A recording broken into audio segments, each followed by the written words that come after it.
Hi there. This video is looking at the admin actions folder of our clinical reports. This has grown a bit since we did the webinar last week, so there might be some new things in here. It's to try and make things clearer and group them together better. One of the things that was flagged up from our clinicians was just a concern about patients who report symptoms that are needing urgent review. So one scenario would be HRT questionnaires, where a patient reports abnormal bleeding. The other main one would be patients who've done a depression review and reported suicidal ideation.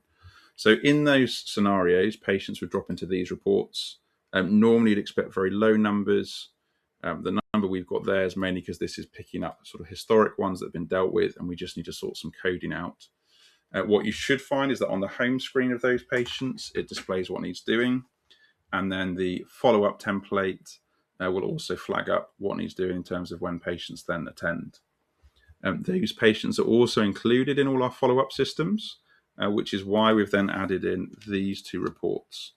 Now, if you're using the follow-up invites already in the recall part of the system, those follow-up invites now encompass anything that's been configured within this actual template, and then any follow-up that's been identified from either our pathology module or prescribing module for sort of GPs or AMPs and so on.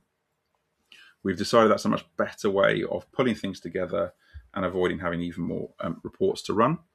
But if you're not using that part of the system, you're only using it here, then you can use these individual reports that are specific to follow-up that's linked to prescribing. Similar to the pathology system, we've done a retrieve and save. So that's things like creatinine clearance calculations, sending of med review questionnaires, and depends a lot on how your practice is configured and what automations you've enabled. We've also done a report you might want to use to review patients who haven't responded to invites to attend with a GP. Also in these invites section, as well as the GP appointments, you've got the actual main kind of medication ones. Some practices won't have any patients in med discussion because you've told us that you only have sort of one length of appointment for med reviews.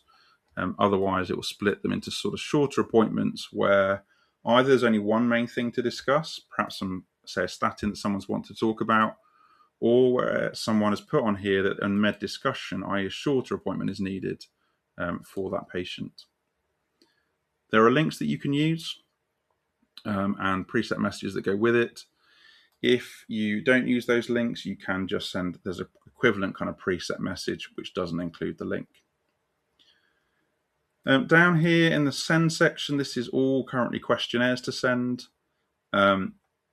Most of them will populate. The only one that won't, and again, we would need to know if you want to use it, is the depression anxiety review questionnaire. That's because the way depression medication is sort of managed by the system does depend a bit on your practice choice. So we kind of assume that you're not using that, and there won't be any patients in there. If you want to use it, let us know and we'll configure that to be enabled.